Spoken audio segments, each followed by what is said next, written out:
Les stablecoins sont absolument essentiels dans le monde des crypto-monnaies et sans eux, tout s'effondrerait. En effet, nous ne pourrions absolument rien acheter ni revendre qui soit un minimum stable. Ils sont en fait au monde des crypto-monnaies ce que sont nos monnaies fiduciaires, euros ou dollars par exemple, à tous nos produits physiques de la vie de tous les jours. Une pomme, une banane, une voiture, c'est avec eux qu'on achète. Mesdames les investisseuses, messieurs les investisseurs, bonjour! C'est Côté Crypto et aujourd'hui tu l'as compris, je vais t'expliquer le fonctionnement des stablecoins, te montrer leur utilité ainsi que leur importance, t'en donner 3 qui à mes yeux sont les plus solides, je vais te donner les entreprises qui vont en utiliser dans le futur, mais aussi certains événements dramatiques qui sont arrivés avec les stablecoins et comment est-ce qu'on peut s'en protéger. N'hésite pas à liker, partager, t'abonner et activer la petite cloche des notifications pour être au courant des dernières vidéos. Tu peux aussi me suivre sur Instagram, X et TikTok. N'oublie pas que ceci n'est pas un conseil en investissement et qu'il faut toujours que tu fasses tes propres recherches avant d'investir. En tout cas, tu l'as compris, aujourd'hui on va parler de stablecoin.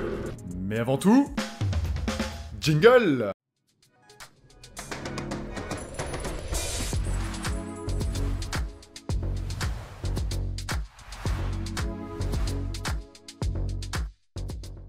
Tout d'abord, qu'est-ce qu'un stablecoin? Un stablecoin, en fait, est une crypto-monnaie qui tend à garder une valeur stable. Ce stablecoin garde une valeur stable en étant adossé à un actif qui en général est une monnaie. On peut par exemple prendre l'AG euro qui est adossé à l'actif euro, ou encore l'USDT et l'USDC qui sont adossés à l'US dollar. Certains autres stablecoins sont adossés à des matières premières. On pense notamment au Pax Gold qui est associé à l'or, le gold. Cette crypto-monnaie ne bouge donc pas ou très peu dans le temps et va évoluer comme son actif. C'est-à-dire que si le dollar s'apprécie face à l'euro, tes USDT, qui sont adossés au dollar, vont aussi s'apprécier face à l'euro. Les stablecoins sont utilisés pour faire des transactions et pour acheter des crypto-monnaies ou les vendre. Par exemple, on va trouver les paires BTC par USDT. C'est-à-dire que tu achèteras du BTC avec ton stablecoin USDT. Et si jamais tu revends tes BTC, tu les revendras contre des USDT. Une chose aussi tout à fait essentielle, c'est qu'ils sont un peu utilisés comme protection contre la volatilité. C'est-à-dire que lorsque tu ne veux plus être exposé au marché crypto ou que tu es en attente et que tu ne veux pas avoir ton porte-monnaie faire des yo-yo, tu peux acheter des stablecoins pour conserver une valeur à peu près stable. Cela permet donc de la conserver sur le long terme en attendant de te positionner sur un achat. Et en plus, tu peux profiter de solutions de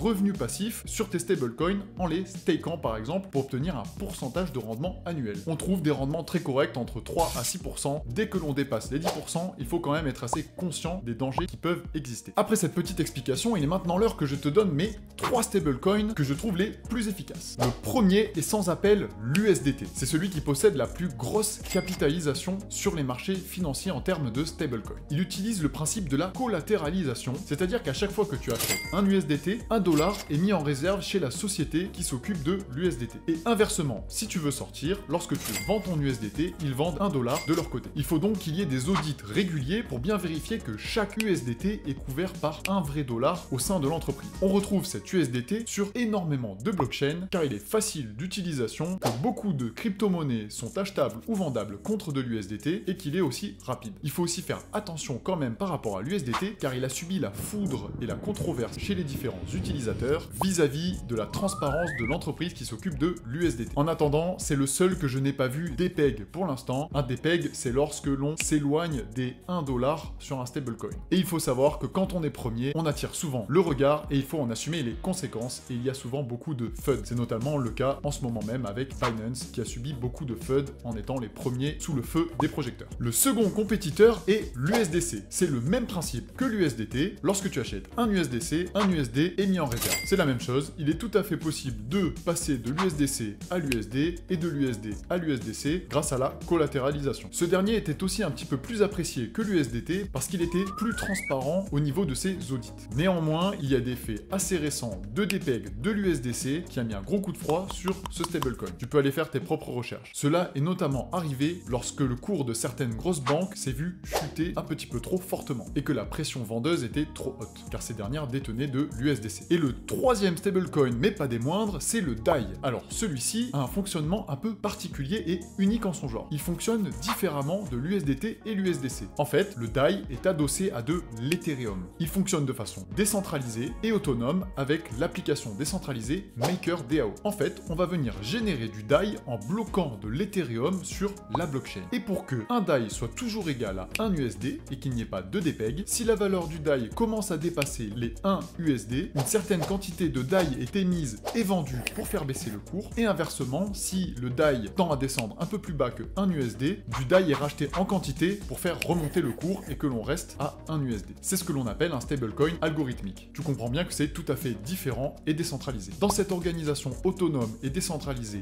DAO, les détenteurs de Maker peuvent voter les paramètres du système pour le raffiner et l'améliorer dans le temps. Maintenant que tu as eu les 3 stablecoins les plus utilisés, je vais donc te parler du futur de certaines entreprises qui envisagent d'avoir leur propre stablecoin. Nous avons par exemple le futur PayPal USD. En effet, PayPal s'intéresse de plus en plus au monde de la crypto-monnaie et décide d'avoir un stablecoin qui sera grand public. C'est un pas de plus vers l'adoption. Il y a aussi la concurrence entre X et Meta qui sont très certainement en cours de développement de leur propre stablecoin. De même, on touche à des réseaux sociaux utilisés par tout le monde, ce qui va donc augmenter l'adoption et la connaissance de ces stablecoins. Tu l'as donc compris, de nombreuses grosses entreprises s'intéressent fortement au monde de la crypto-monnaie et aux stablecoins. Mais il est maintenant l'heure pour moi de te parler d'un événement dramatique qui s'est passé au cours du dernier bear market. Je vais te parler du cas de l'UST et de Luna. L'UST était un stablecoin algorithmique, un peu comme le DAI, mais adossé sur le Luna. Ce dernier a chuté bien en dessous des 1$. Il y a eu donc un énorme DPEG et un énorme FUD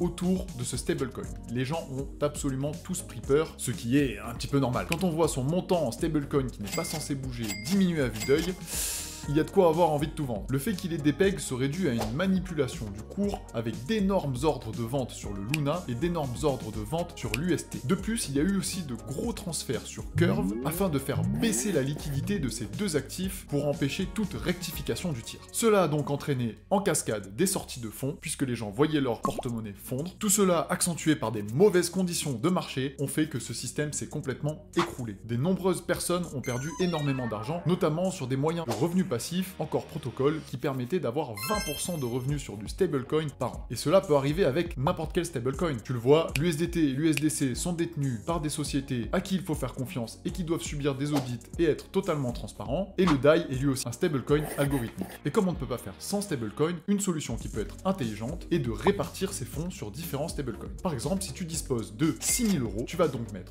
2 000 € en USDT, 2 000 € en USDC et 2 000 € en DAI. Cela va donc diminuer tes probabilités de tout perdre d'un seul coup, c'est-à-dire que si l'USDC se casse la gueule, il te restera encore 4 000 €. Tandis que si tu as fait le pari sur le mauvais cheval en prenant seulement de l'USDC et qu'il décide de mettre fin à ses jours, eh bien tu risques de tout perdre. Il faut donc savoir se protéger en cas de coup dur. Et voilà, j'espère que tu es maintenant parfaitement calé sur le sujet des stablecoins, comment ils fonctionnent et quelles sont leurs utilités. N'hésite pas à me dire en commentaire quel est le stablecoin ou les stablecoins sur lequel tu mets tes fonds en attendant de faire des achats, et si tu profites de revenus passifs avec. Les membres du club Côté Crypto disposent de nombreux outils, astuces et stratégies pour gagner un maximum de temps et augmenter les gains. Si jamais tu veux rejoindre la communauté, n'hésite pas à remplir le questionnaire dans la description et à m'envoyer un message. En tout cas, je te remercie pour tout ton soutien et on se dit à très vite.